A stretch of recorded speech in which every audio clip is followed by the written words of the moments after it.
வணக்கம். சிறகடிக்க ஆசை சீரியலில் இனி என்ன நடக்க போகுது அப்படின்னு தான் பார்க்க போகிறோம். இங்கே மனோஜ் வந்து காலையிலே முத்தை பார்க்க கார் ஸ்டாண்டுக்கு வராங்க. இதை பார்த்தோன்னே முத்து, என்னடா என்னெல்லாம் தேடி வர மாட்டியே அப்படிங்கும்போது, என்ன முத்து நைட்டு நான் பேசுனது மறந்துட்டியா அப்படிங்கும்போது, நாங்களாம் மறக்கலை, நான் உங்களை பார்த்து பேசுகிறேன் அப்படிங்கும்போது, நீ எதுக்குங்க வந்த அப்படிங்கும்போது, இல்லை நீ மறந்துட்டேன்னா நானும் ரோகிணியும் 10 லட்ச ரூபா கொடுக்க முடியாதுல்ல, என்கிட்ட அவ்வளோ பணம் இல்லைல்ல, ஏற்கனவே ரோகிணி அம்மாவுக்கு பிடிக்க மாட்டேங்குது, 10 லட்ச ரூபா கொடுக்கலன்னா அம்மா கண்டிப்பாக வந்து ரோகிணி என் வீட்டில் இருக்கக்கூடாதுன்னு கூட சொன்னாலும் சொல்லுவாங்க அப்படிங்கும்போது, டேய் அவங்க ரதி வீட்டில் பணம் கேட்குறாங்க, கேட்கல, அது ரெண்டாவது போகிறோம், நீ அம்மாட்ட பேச வேண்டியதானே, ஏன் ரோகிணி வந்து பணம் தரேன்னு சொல்லும்போது தர முடியாதுமா, அது எப்படிம்மா தர முடியும் அப்படின்னு சொல்ல வேண்டியதானே அப்படிங்கும்போது, நான் எப்படிடா சொல்ல முடியும் அப்படிங்கும்போது, ஆமாம் அதானே, அம்மாவுக்கு வந்து சிங்சா தட்டியே பழக்கப்பட்டவன் நீ, நீ அம்மா சொன்னது தானே கேட்டுக்கிட்டு இருப்ப, டே இங்கே பாரு, நீ வந்து ரோகிணிக்கு முதல்ல புருஷன், ரோகிணியை வந்து முதலுக்கு நீ பாதுகாத்துக்கணும், அதுக்கப்புறம் தான் ஒன்று நீ பாதுகாக்கணும், நீ வந்து உனக்கு மட்டும் சேஃபாக ஒரு கேம் ஆடிட்டுருக்க, அது நல்லது இல்லைடா அப்படிங்கும்போதே, அதை விட்றா, இப்போ எனக்கு எப்படியா அந்த பிரச்சனையை முடிச்சு விட்றா அப்படிங்கிறாங்க. சரி ரைட், நான் ரதி வீட்டில் போய் பேசுகிறேன்னு சொல்லிட்டு நேராக ரதி வீட்டுக்கு போகிறாங்க.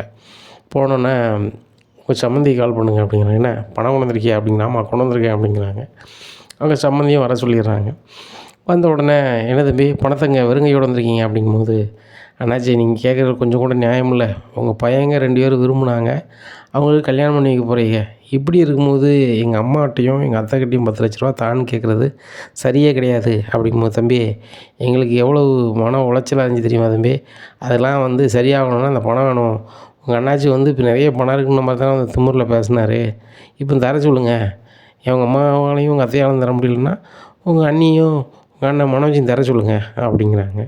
சார் அங்கே வழி வாய்ப்பு எதுவும் கிடையாது, சும்மா புல்டப்பு ஒரு 50 ரூபா கொடுத்து நான் சரி பண்ணிக்கலாம் தான் வந்திருக்கான், அந்த 50 ரூபாயும் அவங்க பணம் கிடையாது, யார்ட்டையாவது கடன் வாங்கி கொடுத்துடலான்னு பார்த்துருக்காங்க, வேறு ஒன்றும் கிடையாது, புரிஞ்சுக்கிட்டுங்க அப்படிங்கிறதெல்லாம் புரிஞ்சுக்கிட முடியாது தம்பி, எங்களுக்கு பணம் வேணும் அப்படிங்கிறாங்க. உடனே முத்து சொல்லார், பணம்லாம் தர முடியாது, உங்களால் ஆனதை பாருங்கள், இன்னொரு முறை பணம் தான் முடியும், இல்லைன்னா அப்படி ஆயிரும் இப்படி ஆயிரும் அப்படின்லாம் யாரும் சொல்லிக்கிட்டு இருந்தீங்கன்னா நடக்கதே வேறு அப்படிங்கும்போது, என்ன தம்பி நினச்சிட்டு இருக்கு அப்படின்னு சொல்லி எல்லோரும் இது பண்ணுதாங்க.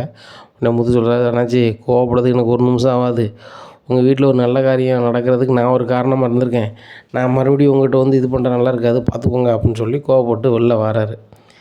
இங்கே ரோகிணி வந்து அதுக்கு முன்னுக்கூட்டியே சிட்டிக்கிட்டே போய் பேசி சிட்டி அவங்கள 4 பூசை போட்டு பணமே வேண்டாம்னு சொல்லணும்னு சொன்னோன்னே அவன் ஒரு 4-5 பேரை அனுப்புதாங்க.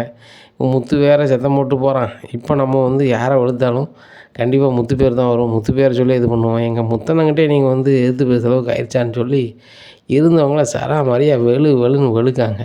வெளுத்தோன்னே எல்லாருக்கும் ஒரு மாதிரி ஆயிடுது. அதில் 2-3 பேர் ரொம்ப முடியாமல் போயிடுது. அப்புறம் அவங்க ஆஸ்பத்திரிக்கு போய் சேர்ந்துருந்தாங்க.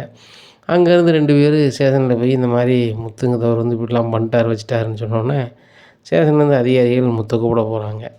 அப்போ அண்ணாமலை, என்ன சார் என்ன விஷயமா இருக்கீங்க அப்படிங்கும்போது, உங்கள் பையன் முத்தை கூப்பிட்டு போகிறதுக்கு வந்திருக்கோம் அப்படிங்கும்போது, சார் என்ன நடந்துச்சு அப்படிங்கும்போது, உங்கள் பையன்கிட்ட கேட்க வேண்டியதானே அப்படிங்கும்போது, எப்பா நான் வந்து அவங்ககிட்ட போய் பணம் எதுன்னு கேட்காதீங்க, சும்மா சும்மா வந்து எங்கள் அத்தையும் எங்கள் அம்மாட்டையும் பணம் வேணும்னா அவங்க எப்படி தருவாங்க, உங்கள் பையங்க மேலே 2 பேர் மேலே தான் தப்புன்னு சொல்லிட்டு வந்தேன் அப்படிங்கிறாங்க.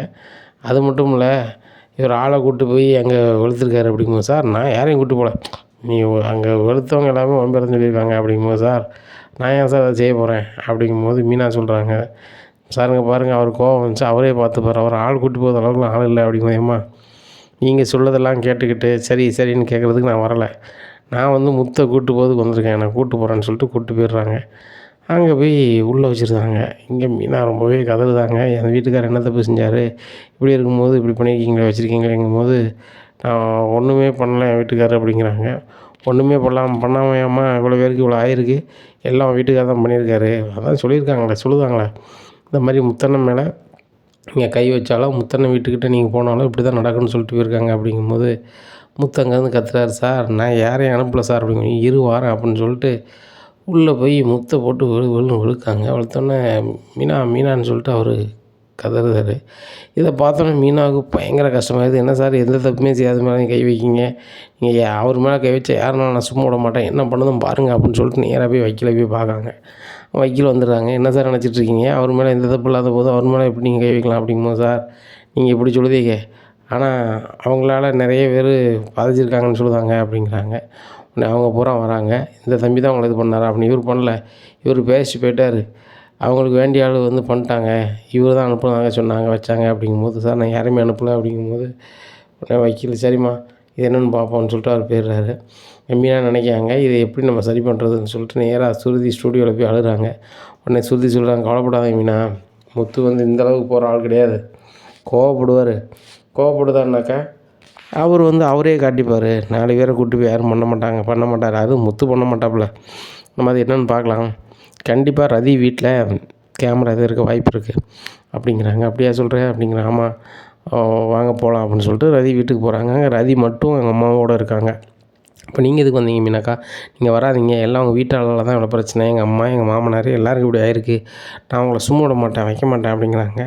முதல்ல புரிஞ்சுக்கிடுங்க, என் வீட்டுக்கார் எவ்வளோ கோபப்படுறது உனக்கு தெரியும், என் வீட்டுக்கார் ஆளை வச்சு இப்படி பண்ண போகிறது கிடையாது அப்படிங்கும்போது, இல்லை பண்ணியிருக்காங்க வச்சுருக்காங்க அப்படிங்கும்போது, உன் வீட்டு முன்னாடி கேமரா இருக்கலாம் அதை எடு அப்படிங்கிறாங்க. எடுத்து பார்க்காங்க. அப்போ தான் முத்து வந்து தனியாக பேசிட்டு போகிறாரு. அப்போ ரோகிணியும் அந்த முக்கில் நின்று இப்படி பண்ணுங்கன்னு சொல்லிட்டு கிளம்பி போனது அந்த வீடியோவும் இருக்குது. அப்போ இதை பார்த்தீங்களா அப்படின்னு சொல்கிறாங்க. ஆமாம் ரோகிணி தானே வந்திருக்காங்க, அப்போ நீங்கள் தானே சேர்ந்து பண்ணியிருக்கீங்க அப்படிங்கும்போது, இதுக்கு என் வீட்டுக்காரருக்கு சம்மந்தம் கிடையாது, இதை வச்சு நீங்கள் என்ன பண்ணுங்க அப்படிங்கும்போது, இல்லை எங்கள் வீட்டில் உள்ளவங்க ஸ்டேஷனில் வந்து உங்கள் வீட்டுக்காரர் தான் பண்ணிட்டாங்கன்னு கொடுத்தாங்க, இப்போ எங்கள் வீட்டில் உள்ளவங்க எதுவும் செய்வாங்க, நான் எதுவும் செய்ய மாட்டேன் அப்படிங்கும்போது சுற்றி சொல்கிறாங்க, உங்களுக்கு ரதி மனசாட்சி இருக்கா இல்லையா, உங்களுக்கு கல்யாணம் ஆக போகுதுன்னா அது காரணம் முத்து மீனாவும் தானே, அதையும் நீங்கள் புரிஞ்சுக்க மாட்டேறீங்க அப்படிங்கும்போது ரதிக்கு ஒரு மாதிரி ஆயிடுது. நாங்கள் அந்த வீடியோ கொண்டு போங்க அப்படிங்கிறாங்க. மீனா கொண்டு போய் ஸ்டேஷனில் கொடுக்காங்க. இங்கே பாருங்கள் சார், என் வீட்டுக்கார் பேசிட்டு போயிட்டார், அதுக்கப்புறம் 4-5 பேர் நிற்காங்க, என் வீட்டுக்காருக்கும் அவங்களுக்கு எந்த சம்மந்தம் கிடையாதுங்க, இதே உங்களுக்கு பார்த்தாலே தெரியும், என் வீட்டுக்கார்ட்ட அவங்க பேச போகிறதும் கிடையாது வைக்க போகிறதும் கிடையாது, அதில் நிற்கிறவங்க எல்லாமே சிட்டின்னு ஒரு ஆள் வந்து பணம் கொடுத்துட்டு கிடக்காமல, முன்னாடி இந்த தேவையில்லாத கதெல்லாம் பண்ணோம்ல, அட்டை போடுறது வைக்கிது, அந்த சிட்டியோட ஆட்கள் அந்த ரோகிணியும் பேசுகிறாங்க பாருங்கள் அப்படின்னு. ஆமாம் ஐயோ நான் சும்மா விட மாட்டேன் அப்படின்னு சொல்லிட்டு, தம்பி உங்களை நான் பண்ணது தப்பு தான் அப்படிங்கும்போது, சார் முதல்ல ஒழுங்காக விசாரிங்க சார், யாராவது ஏதாவது சொன்னால் வந்து கூட்டி கொண்டு இப்படி வச்சுருவீங்களா சார், மேலே வேறு கை வச்சிட்டிங்க, என் பொண்டாட்டி மட்டும் இல்லை நான் என்ன சார் ஆகிருப்பேன் அப்படிங்கும்போது, ஏங்க சுருதியும் சேர்ந்தாங்க இந்த உதவி பண்ணாங்க அப்படிங்கும்போது, சார் ரொம்ப நன்றி அப்படின்னு சொல்லிட்டு வெளில வந்து சுருதிக்கு நன்றி சொல்லியிருக்காங்க. நேராக சிட்டியை தேடி வராங்க. சிட்டி எனக்கு அதுவும் சம்மந்தம் இல்லை அப்படிங்கிறாங்க. சம்மந்தம் இல்லையா, அப்போ இது என்னது அப்படின்னு சொல்லி அந்த வீடியோ காமிக்காங்க. சார் அப்படிங்கிறாங்க. ஒன்று யார் அங்கே அனுப்புனா அப்படிங்கும்போது, ரோகிணி தான் எனக்கு எல்லாம் பண்ணாங்க அப்படிங்கும்போது, மறுபடியும் சேதன்லேருந்து இங்கே வராங்க. ஏங்க பாருங்கள் இந்த முத்தை தேடி மறுபடியும் வராங்க, அவனை தான் கூட்டு போயிட்டாங்களே அப்படிங்கிறாங்க. முத்து ஸ்டேஷனுக்கு போய்ட்டு வந்ததுனால மீனா சொல்லுவாங்க மலை கோயிலுக்கு போய்ட்டு வந்துடும் அப்படின்னு சொல்லி மலை கோயிலுக்கு போயிருந்தாங்க.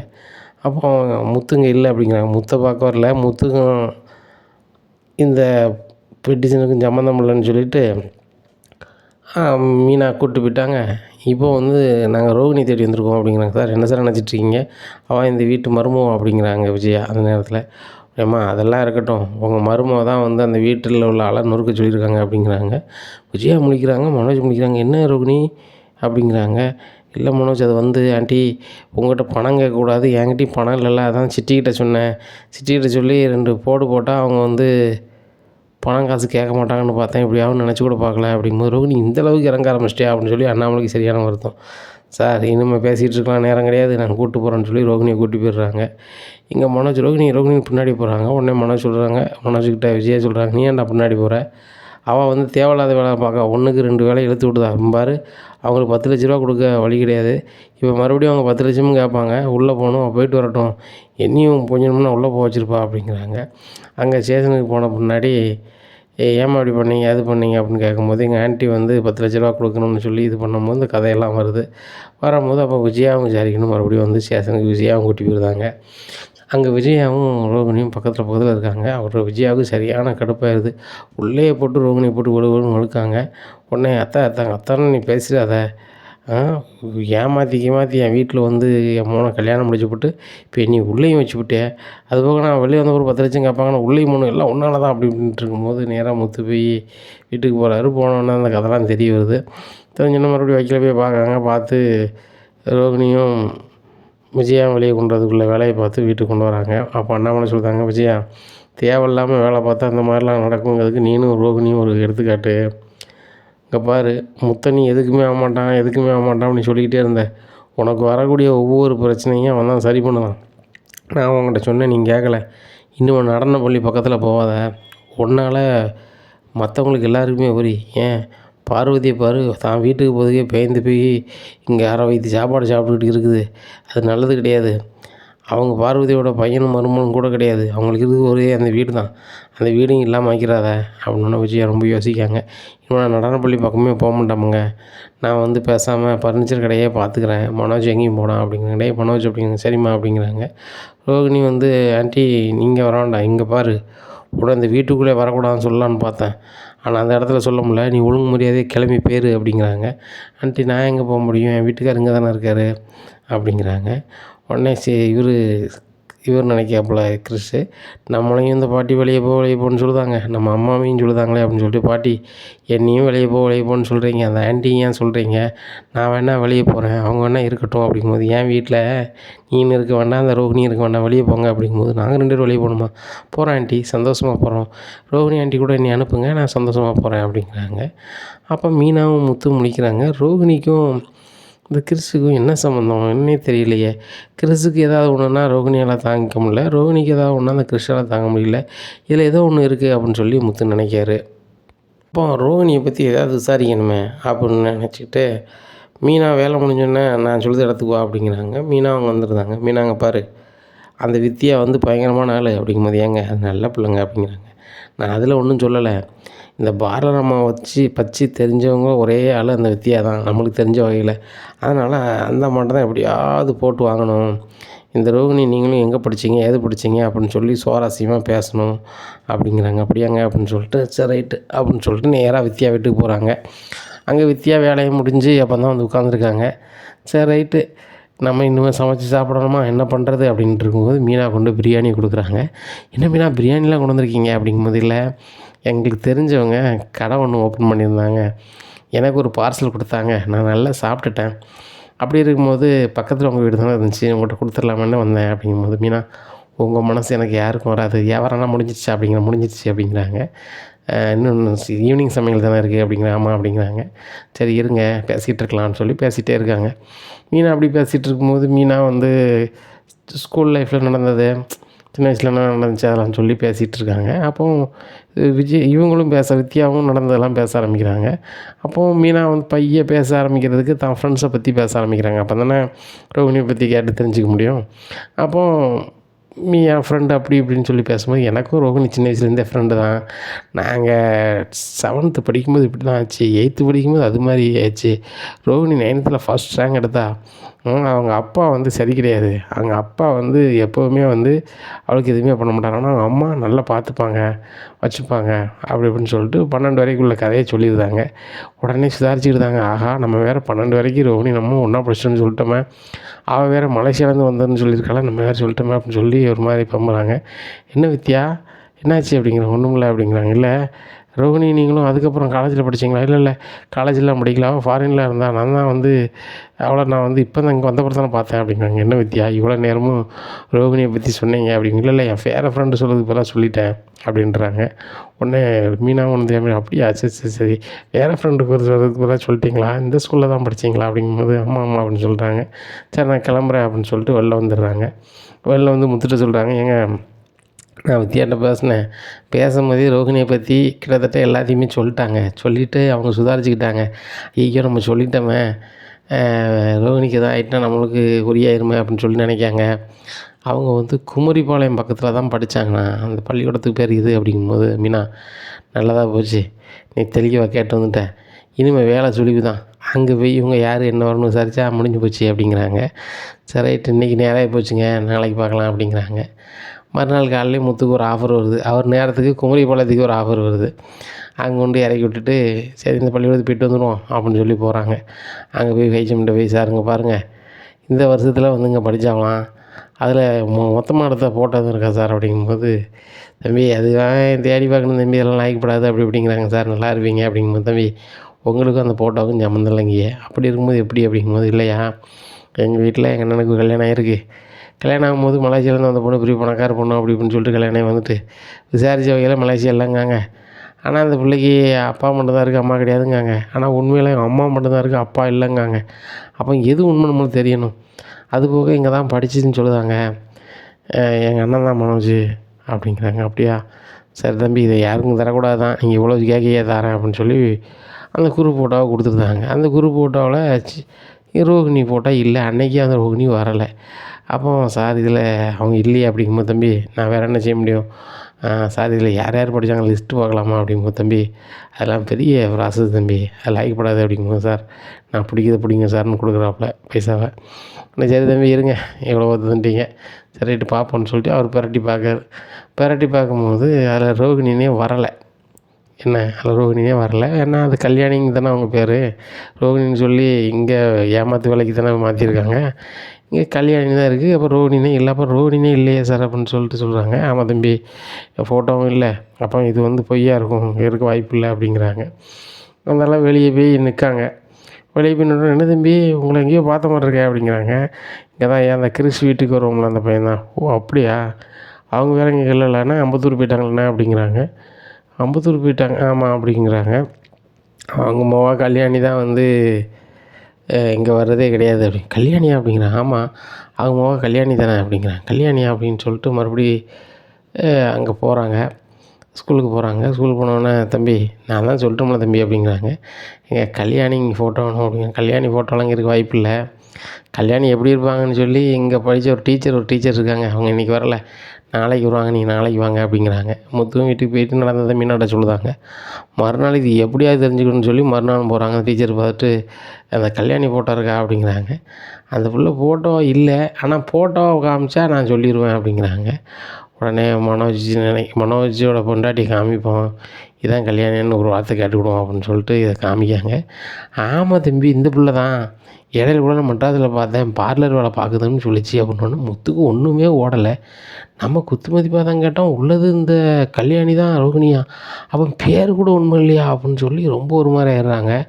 உடனே மேடம் இவங்க வந்து உண்மையிலே கல்யாணி தானே அப்படிங்கிறாங்க. எப்பா என் பேர் கல்யாணி தான், அவங்க அம்மா பேர் லட்சுமி, அவங்க அப்பா பேர் நடராசன் அப்படிங்கிறாங்க. அப்படியா அப்படின்னு சொல்லிட்டு நேராக வந்து கிராமத்தில் விசாரிக்காங்க.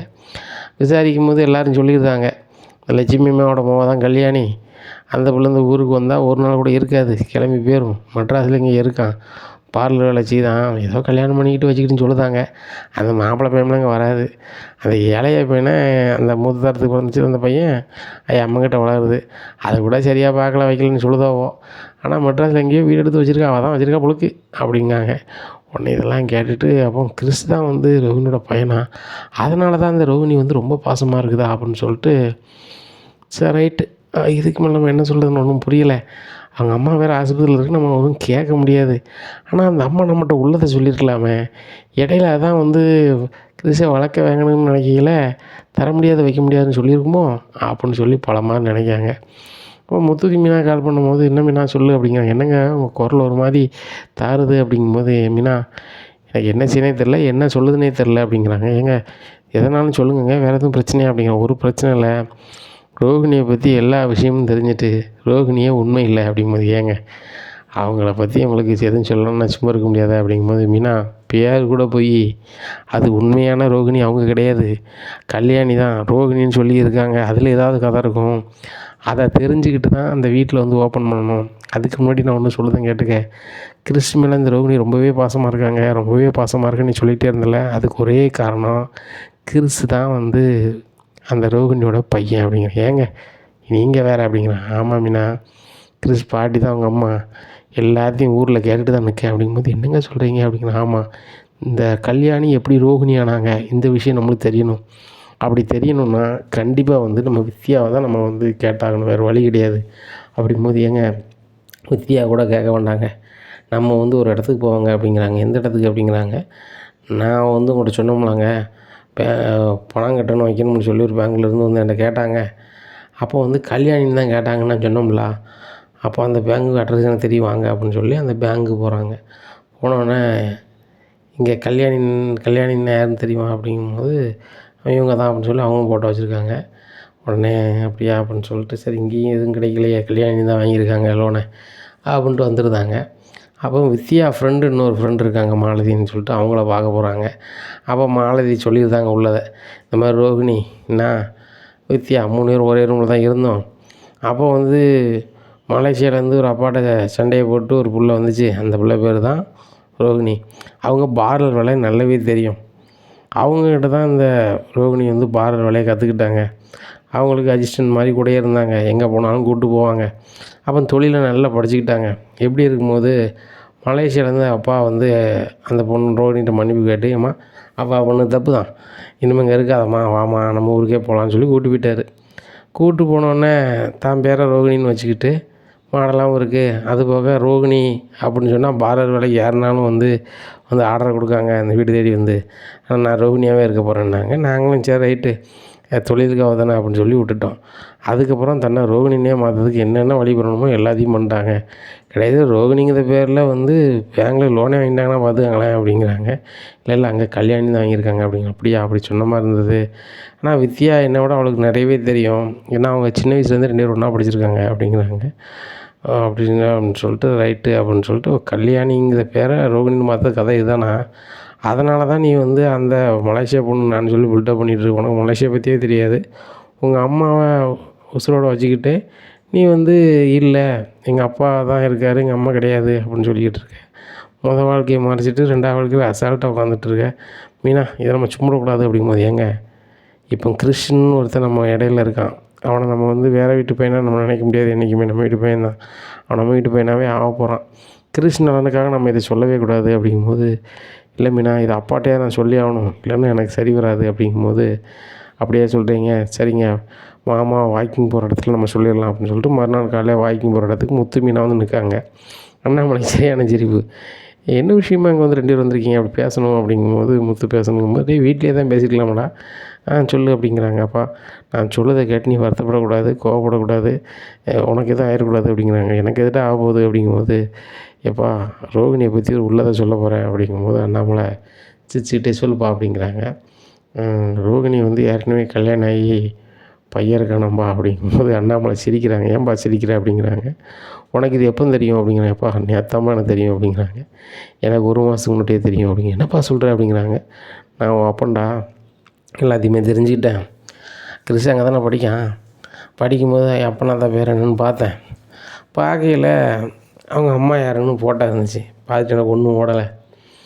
அப்போ பள்ளிக்கூடத்தில் விசாரிக்கையில் ரோகிணி தான் அவங்க அம்மா கல்யாணின்னு தெரிஞ்சுக்கிட்டேன்.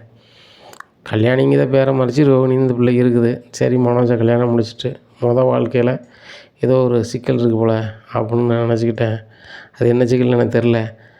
அதில் வேறு ஏதாவது வரக்கூடாதுன்னு சொல்லிட்டு நான் சொல்லலை. அதுபோக விஜயா வந்து பணம் இல்லைன்னொன்னே இந்த ரோகிணியை சுத்தமாக மதிக்கிறதும் இல்லை, ஏற்றுக்கிறதும் இல்லை மருமகளா. அதனால் வந்து நான் சொல்லலைப்பா அப்படிங்கிறாங்க. ஏப்பா வாழ்க்கையில் உள்ள வந்து பேர் சேகர். அந்த சேகர் வந்து என்ன ஆகிட்டார், வாழ்க்கை முடிஞ்சு போச்சு, அவர் வயசாகி போச்சு, போயிட்டார். அவங்க அப்பாட்ட நிறைய கடன் வாங்கினது, அந்த சேகர்கிட்ட நிறைய கடன் வாங்கினதுனால வயசான அவருக்கு வந்து ரோகிணியை கல்யாணம் பண்ணி வச்சுட்டு போக பொழுது அவர் கொஞ்ச நாளில் போய் சேர்ந்தோடனே கிறிஸை அம்மாட்ட கொடுத்துட்டு இது இங்கே இருக்கும் பொழுது அப்படிங்கும்போது எனக்கு என்ன மனசங்கடம்னா முத்து அப்படின்னு சொல்லி அண்ணாமலை பேச ஆரம்பிக்காங்க. அவங்க அம்மா நல்லா அவங்ககிட்ட பேசுவாங்க, உள்ளதை சொல்லியிருக்கலாம். அந்த சின்ன பையன் யாரை பேச்சை கேட்டுக்கிட்டு எதுவும் சொல்லாமல் இருக்கான்னு தெரில அப்படிங்கும்போது அதுவும் எனக்கு குழப்பமாக இருக்குப்பா அப்படின்னு சொல்லிட்டு சொல்லுதாங்க. அப்போ அண்ணாமலை சொல்லுதாங்க, இங்கே பாடுறா முத்து, நான் தகுந்த நேரத்தில் சொல்கிறேன், அது வரைக்கும் நீங்கள் எதுவும் முடிவெடுக்காதீங்க. இப்போமே ரோகிணியால் உள்ளே போனேன் வச்சோம்னு சொல்லி எங்கள் அம்மா ஒரு மாதிரி பேசுதான். அதுபோக ரோகிணிகிட்ட பணமும் இல்லை ஒன்றும் இல்லை, மனோஜுக்கு வேறு கல்யாணம் முடிச்சு தான் ஆகணும், மனோஜ் ஏகப்பட்ட கடத்தில் இருக்கான் அப்படின்னு சொல்லிகிட்டு இருக்கான். அப்படி இருக்கும்போது ரோகிணி வந்து ரோகிணியே கிடையாது கல்யாணி அப்படின்னு தெரிய வந்துச்சுன்னா கண்டிப்பாக இந்த விஜயா உள்ள விடமுண்டா. என்னையும் உள்ள வச்சு நான் உள்ள வைக்கணும்பா, அந்த வீட்டுக்கே வேண்டாம்பா, அது வேறு மாதிரி போகும். என்கிட்ட சொன்னதை நீங்கள் 2 பேரும் யாரையும் சொல்லாதாங்க, இதை நான் பார்த்துக்குறேன் அப்படிங்கிறாங்க. சரிப்பா நான் வந்து உங்கள்கிட்ட சொல்லலாமல் இருக்க முடியலப்பா தான் சொன்னேன் அப்படிங்கிறாங்க. அது என்னமோ சரிதான் அப்படின்ட்டு எல்லோரும் வீட்டுக்கு போகிறாங்க. அங்கே கிறிஸு கூப்பிட்டு தனியாக வந்து மீனா பேசுகிறாங்க. டேய் ரோகிணி தான் உங்கள் அம்மான்னு ஏன்டா சொல்லலை அப்படிங்கும்போது, எங்கள் அம்மா தான் உங்கள்கிட்ட சொல்லக்கூடாதுன்னு சொன்னாங்க, அதுபோக உங்கள் கூட பேசக்கூடாதுன்னு சொன்னாங்க, நீங்கள் 2 பேரும் நல்லவங்க கிடையாதான், எங்கள் அம்மாவை ரொம்ப சங்கடப்படுத்திடலாம், அதனால் என்கிட்ட சொன்னாங்க, எனக்கு உங்களை ரொம்ப பிடிக்கும்ல, அதனால் இதை உங்கள்கிட்ட சொல்லலை அப்படிங்கும்போது, நாங்களாம் அப்படி இல்லைடா, உன்னை இந்த வீட்டுக்கு கொண்டு வரணும்னு நினச்சோம், நீனே வந்துட்ட, இனிமேல் இந்த வீட்டில் இருக்கியா அப்படிங்கும்போது, நான் இந்த வீட்டில் தான் இருப்பேன், இந்த வீட்டை விட்டு போக மாட்டேன், எங்கள் பாட்டிக்கு உடம்பு சரினாலும் பாட்டி இங்கே கூப்பிட்டு கொண்டு வச்சுக்கோங்க, நான் இந்த வீட்டை விட்டு போக மாட்டேன் அப்படிங்கும்போது, சரி ரைட்டு அப்படின்னு பேசிட்டு முத்து வந்துடுறாரு. என்ன சொல்கிறான் மீனா அப்படிங்கும்போது, இந்த வீட்டிலேருந்து போக அவனுக்கு பிடிக்கலையா, இங்கேயே தான் இருக்குன்னு நினைக்கான் அப்படிங்கும்போது, அவன் எதுக்கு போகணும், அவன் இந்த வீட்டு பையன் தானே, சொன்னாலும் சொல்லாவிட்டாலும் மனோஜுக்கு பையன் தானே, மனோஜுக்கு பையனா ஆட்டோமேட்டிக்காக நம்மளுக்கும் பையன் தானே, பிரச்சனை கிடையாது இருக்கட்டும் அப்படிங்கும்போது, மாமா என்னை மன்னிச்சிருங்க, நான் அவங்கள்ட்ட உள்ளதை சொல்லியிருக்கணும் அப்படிங்குங்க. டேய், சொல்ல வேண்டியங்க பெரியவங்களே சொல்லலை, சொல்லாமல் இருக்கிறதுக்கு 1000 காரணம் இருக்கும்போது அவங்களும் சொல்லலை. சரி விடு பார்த்துக்கலாம், நீ வந்து எங்களுக்கு சொன்ன மாதிரி காட்டிக்காத, இல்லைனா ரோகிணி அதையும் சத்தம் போடும் அப்படிங்கிறாங்க. சரி அங்கிள் அப்படிங்கிறாங்க. இங்கே மீனாவும் முத்துவும் வந்து சாப்பாடு கொண்டு போகிறாங்க. யாருக்கு? ரோகிணியோட அம்மாவுக்கு. வாங்க முத்து உட்காருங்க அப்படிங்கும்போது, என்னம்மா நல்லா இருக்கீங்களா? நல்லா இருக்கேன் அப்படிங்கிறாங்க. அப்போ முத்து சொல்கிறாரு, உங்கள் கல்யாணி உங்களை பார்க்க வராங்களாம்மா உடையில அப்படிங்கிறாங்க. ஏம்மா கல்யாணியா? ஓ அப்படின்னு சொல்லி முழிக்காங்க. என்னம்மா கல்யாணின்னு எப்படி தெரியும்னு பார்த்தீங்களா அப்படிங்கிறாங்க. உடனே முத்து அது வந்து அப்படிங்கிறாங்க. ஏம்மா எல்லாம் தெரியும், நாங்கள் போன பிறகு கண்டிப்பாக கல்யாணி ரோகிணிங்கிற பேரை வச்சுக்கிட்டு வருவாங்க, உங்களை பார்ப்பாங்க வைப்பாங்க, எல்லாமே எனக்கு தெரியுது அப்படிங்கும்போது, முத்து என்ன மன்னிச்சிருங்க அப்படிங்கம்மா. உங்களை மன்னிக்கிறதுக்கு ஒன்றும் இல்லை, நீங்கள் என்ன உள்ளதை சொல்லியிருக்கலாமேங்கிறது எனக்கு வருத்தம். நானும் மீனாவும் உங்கள்கிட்ட உரிமையாக பழகுதோம், அந்த உரிமையை நீங்கள் சொல்லியிருக்கலாமாம்மா, ரொம்ப மனதுக்கு சங்கடமாக இருக்குது அப்படிங்கும்போது, இல்லை முத்து சொல்லுறது தப்பாக நினச்சிக்காதீங்க, அந்த ரோகிணி வந்து கல்யாணி ரோகிணியாக மாறிட்டா. அவள் வந்து உங்கள் வீட்டில் தான் கல்யாணம் ஆகிருப்பான்னு எனக்கு தெரியாது. எனக்கு ஃபோன் பண்ணி சொன்னான், நான் பெரிய பணக்காரன் என்னை காமிச்சிக்கிட்டேன், அதனால் உன்னை கூட்டி போக முடியாது, எனக்கு அம்மா இல்லைன்னு வேறு சொல்லிட்டேன், அதனால் நான் வந்து கல்யாணம் பண்ண போகிறேன்னொன்னே, சரி ரைட்டு, நான் தான் முதல்ல உன் வாழ்க்கையை வம்பாக்கிட்டேன், நான் நல்லாரு அப்படின்னு சொன்னேன். அப்புறமும் சொன்னேன், உன்னை பற்றி உள்ளதை சொல்லிடுடி, நல்லா இருக்காதுன்னு சொல்லையில் அது உள்ளதே சொல்லலை. வித்யா பிள்ளைங்க எத்தனை வாட்டியே சொல்லியிருக்குது, எல்லாத்துக்கும் காரணம் கல்யாணி தான், மன்னிச்சிருங்கப்பா, இனியும் மன்னிச்சிருங்க அப்படிங்கும்போது, ஏம்மா எனக்கு எங்கள் அப்பாவுக்கு மீனாவுக்கு எல்லாமே தெரியும், எங்கள் அப்பா வந்து இப்போ தெரிஞ்ச விஷயத்த வீட்டில் சொன்னால் கண்டிப்பாக எங்கள் அம்மா கோபப்படணும்னு சொல்லலை, என்றைக்கா ஒரு நாள் எங்கள் அப்பா சொல்லுவாங்க, அன்றைக்கும் அம்மாவா வந்து சங்கடப்பட மாட்டா, எங்கள் வீட்டில் தான் இருக்கும், நீங்கள் கவலைப்படாதீங்க, நீங்கள் வந்து உங்களுக்கு அப்புறம் கிறிஷ் யார் பாப்பா நீங்கள் சொல்லிகிட்டு இருக்கீங்க, கிறிஷ் எங்கள் வீட்டில் தான் இருப்பான், நாங்கள் தெரிஞ்சு கேட்டோமா தெரியாமல் கேட்டோமான்னு தெரியாது, கிறிஷை வளர்க்கணும்னு சொல்லி, கடைசியில் அவன் எங்கள் வீட்டில் தான் இருக்க போகிறான், எங்கள் வீட்டில் தான் படிக்க போகிறான்.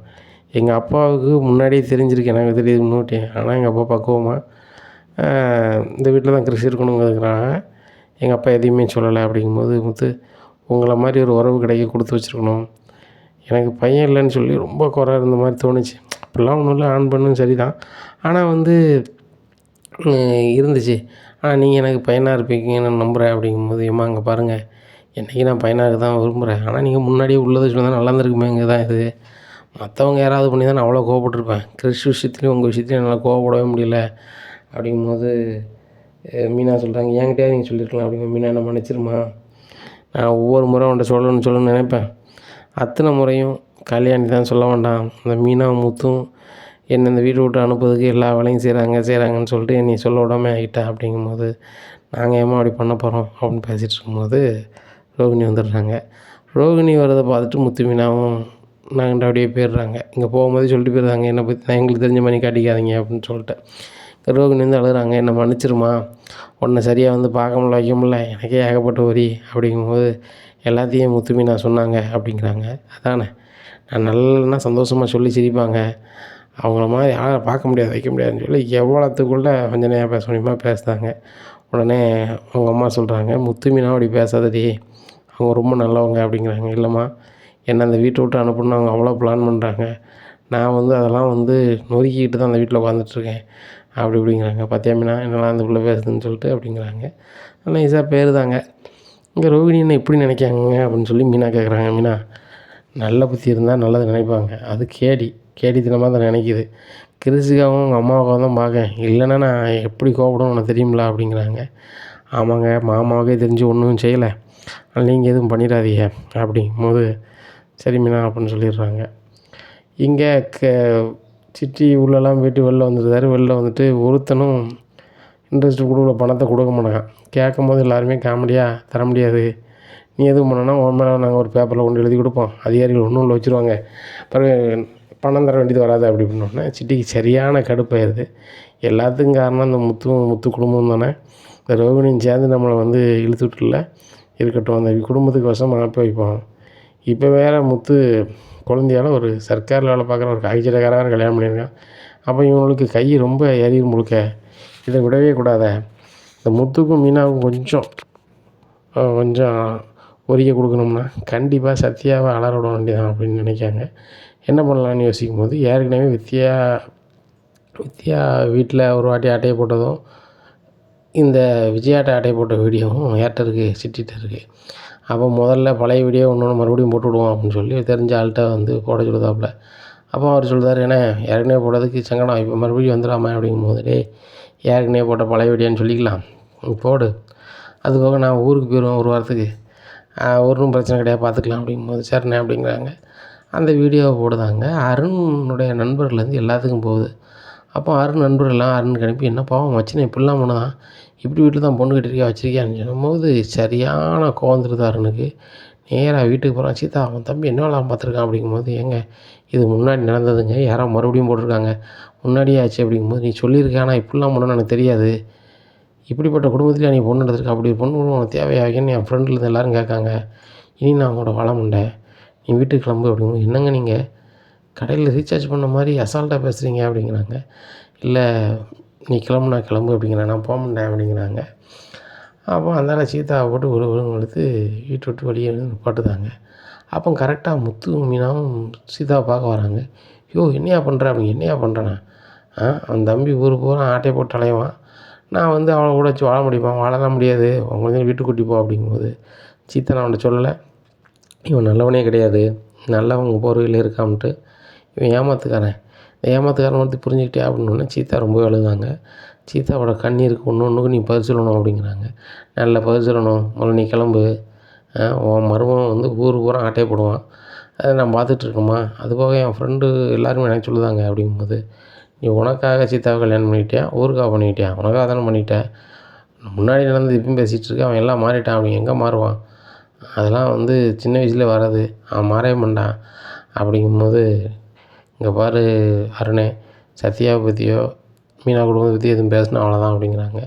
உனக்கெலாம் என்னையா மரியாதை, முதல்ல ஒழுங்கா வெளியே கிளம்புங்க அப்படிங்கிறாங்க. சீதா அழுதுகிட்டு, மாமா இந்த அருண்கிட்ட நம்ம எதுவும் பேசிக்க வேண்டாம், கிளம்பலான்னு சொல்லிட்டு காரில் ஏறி வீட்டுக்கு கிளம்பிடுறாங்க.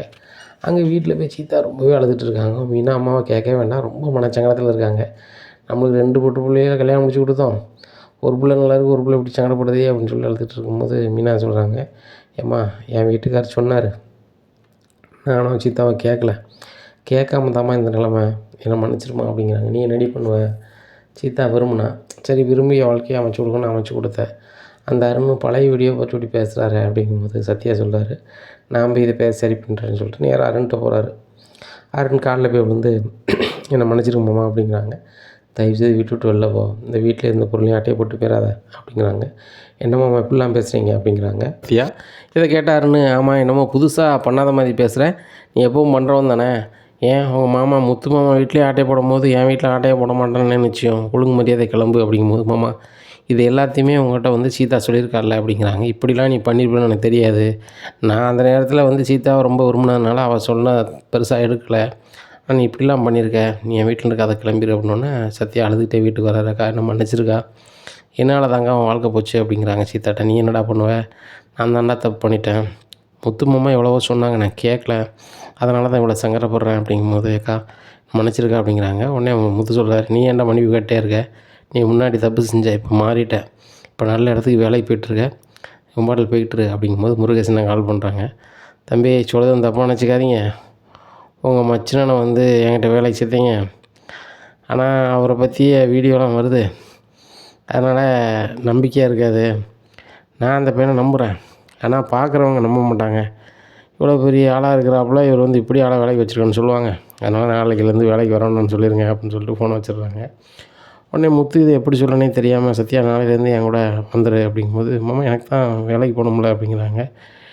ஓனர் தான் பேசினார், இனிமேல் வேலைக்கு வர வேண்டாங்கிறாரு, என்கிட்ட தான் 2 கார் இருக்க, ஒரு காரை நீ ஓட்டு அப்படிங்கிறாங்க. மாமா என்ன மாமா அப்படிங்கும்போது அந்த வீடியோ பார்த்து அவரும் கொஞ்சம் வருத்தப்படுறாரா அப்படிங்கும்போது, சாரி மாமா அப்படின்னு சொல்லிட்டு அழுகிறாங்க. அழாதட்டா பார்த்துக்கலாம், சோதனை வரும், அது ஒரே இடமா இருக்காது, எல்லாம் மாறிடும், இந்த வீடியோ மறுபடியும் யார் போட்டான்னு தெரியணும் அப்படின்னு சொல்லிட்டு நேராக சுருதிட்டு போய் சொல்கிறாங்க. சுருதி வந்து சொல்கிறாங்க, இதை நான் கண்டுபிடிச்சி தரேன்னு சொல்லிட்டு அவங்க கண்டுபிடிச்சி சொல்லிடுறாங்க என்ன தான்னு சொல்லிட்டு. நேராக அவங்க வீட்டுக்கு போகும்போது, நீ எப்படி போட்டோ வச்ச அப்படிங்கும்போது, சிட்டி தான் சொன்னார், இந்த முத்து மீனாவால் நான் மறுபடியும் உள்ளே போயிட்டேன், அந்த குடும்பம் எனக்கு ரொம்ப சங்கடப்படுத்துது, அவங்கள வந்து நிம்மதியெல்லாம் ஆக்கணும், அந்த சீதாவையும் அந்த அருணையும் பிரிக்கணும்னா இதை பண்ணியே ஆகணும் அப்படின்னு சொல்லிட்டு நான் பண்ணேன், அந்த அண்ணன் சொல்லி இதை கேட்டு தான் பண்ணேன் அப்படிங்கிறாங்க. நீ ஒரு இடத்துக்கு வரணும் அப்படிங்க, நான் வரல அப்படிங்கிறாங்க. நேராக அருண்கிட்ட கூப்பிட்டு போகிறாங்க. அருணை கூப்பிட்டு போய் இதை சொல்லுதாங்க, சொன்னானுங்க பாரு, நான் என் பேர் உள்ள கோவத்துலேயும் மீனா மேல் உள்ள கோவத்துலையும் இப்படி பண்ணியிருக்கான். மற்றபடி முன்னாடி நடந்தது தான் இப்போ கிடையாது அப்படிங்கும்போது இதை சொல்லி புரிய வைக்க முடியாது. நான் வந்து சீதாவோட வாழ்ந்தோம்னா கண்டிப்பாக அந்த சத்யா மச்சினந்தவன் சொல்லிட்டு கதையை வந்துட்டுருக்கும். ஒரு பொருளை ஆட்டை போட்டவன் அப்படி நிற்க மாட்டான், அதே தான் பண்ணிகிட்ருப்பான். இது லாயக்கப்படாது, நான் எத்தனையோ இதை பார்த்துருக்கேன், நீ கிளம்பு அப்படிங்கிறாங்க. சீதா கூட வாழ்ந்த மாதிரி இல்லை. வீட்டில் வந்து முத்து சொல்லிடுறாரு, மீனாங்க பாரு, சீதா வந்து வாழ்க்கையை வம்பான மாதிரி தெரியுது, அவன் சேர்ந்து வாழ்ந்த மாதிரி தெரில, அவன் விருப்பப்படாத மாதிரி இது பண்ணுறான், நம்ம என்ன பண்ணணுமோ சொல்லிட்டு எல்லோரும் எப்படி இருக்கீங்க பண்ணிட்டு போண்டி தான் வேறு என்ன செய்ய முடியும் அப்படின்னோடனே மீனா ரொம்ப அழுகிறாங்க. மீனா நீ எழுதுவோ நான் அழுதோ சீத்தா அழுத என்ன போகுது, இன்னும் அவளுக்குன்னு ஒரு வாழ்க்கையை பார்க்க வேண்டியதான் அப்படிங்கிறாங்க. உடனே சீதா எனக்கு இப்படி வாழ்க்கையே வேண்டாம், நான் இருக்கவே மாட்டேன் அப்படி இப்படின்ட்டு இருக்கும்போது சீதா நீ என்ன தப்பு பண்ண விடு அப்படின்னு சொல்லிட்டு சரி பண்ணிடுறாங்க. சீதா கிட்ட அப்போ தான் வந்து முத்து சொல்கிறாரு, இங்கே பாரு சீதா, இந்த மாதிரி வாழ்க்கை நிலை வரும்போது தான் அடுத்தாப்புல என்ன பண்ணணும்னு யோசிக்கணும். எல்லாம் சரியாயிடும், மாமாவும் அக்காவும் இருக்கும், கவலைப்படாத. நாங்கள் அடுத்தாப்புல ஒரு கடை ஒன்று போட போகிறோம் டெக்கரேஷன் வேலைக்கு, அதை நீ தான் வந்து ஆன்லைனில் ஆர்டர் எடுக்க வைக்க எல்லாம் பண்ணணும், நீனும் எங்களுக்கு ஒரு பார்ட்னர் மாதிரி இரு அப்படிங்கிறாங்க. உடனே டெக்கரேஷனுக்கு ஒரு கடை எடுத்து பண்ணுதாங்க. பண்ணும்போது சீதாவை அதில் கணக்கு பார்க்க வைக்க எல்லாம் செய்தாங்க. ஆன்லைன் ஆர்டர் எல்லாம் எடுக்காங்க, நல்லாவே வருமானம் வருது. இதை பார்த்த விஜயாவுக்கு பயங்கர பொறாமையாக இருக்குது. மீனா தினம் வந்து 5000 10,000 சம்பாதிக்கிற அளவுக்கு ஆகிட்டேன். ஒரு நாளைக்கு 5000 வச்சு பார்த்தாலும் மாதம் 1,50,000 ஆச்சே, நான் ஒன்றும் இல்லாமல் இங்கே இருக்கிறேன், நடனப்பள்ளி வச்சா கூட நல்ல சம்பாத்தியம் வரும், இவர் வேறு அங்கே போகக்கூடாதுங்காரு. அப்போ நம்ம எப்படி நம்ம கையில் வருமானம் வருது மாதிரி பார்க்குறது. ரைட்டு, மனோஜ் கடைக்கு 10 மணிக்கு தான் போகிறான், நம்ம ஒரு 9 மணிக்கு போவோம், 9 மணிலேருந்து 10 மணி வரைக்கும் வியாபாரம் ஆனதை நம்ம எடுத்துக்கிடுவோம் அப்படின்னு நினைக்காங்க. மனோஜ் கடைக்கு நீ 10 மணிக்கு தானே போவ அப்படிங்கிற. ஆமாம் அப்படிங்கிறாங்க. காலையில் போய் அம்மா திறந்துருதேன், ஒரு 8 மணிக்கெலாம் திறந்துருதேன் அப்படிங்காங்க. உடனே சரிம்மா அப்படின்னு சொல்லிட்டு சொல்லுவார். ஏன்னா சரி முன்கூட்டி தந்தால் நல்லது தானே, வியாபாரம் நல்லது தான் நினைக்காங்க. 8 மணிக்கு போய் உட்காந்துருக்காங்க. உட்காந்துருக்கும்போது 8 மணிலேருந்து 10 மணி வரைக்கும் வியாபாரம் ஆகாத பணத்தை கையில் வச்சுக்கிட்டு தாங்க. இங்கே பொருள் விற்குது, காசு கல்லால் இருக்க மாட்டேங்குது. மனோஜ் இதை பார்த்துட்டே இருக்கார், கடையில் பொருள் குறைஞ்சிட்டே இருக்குது.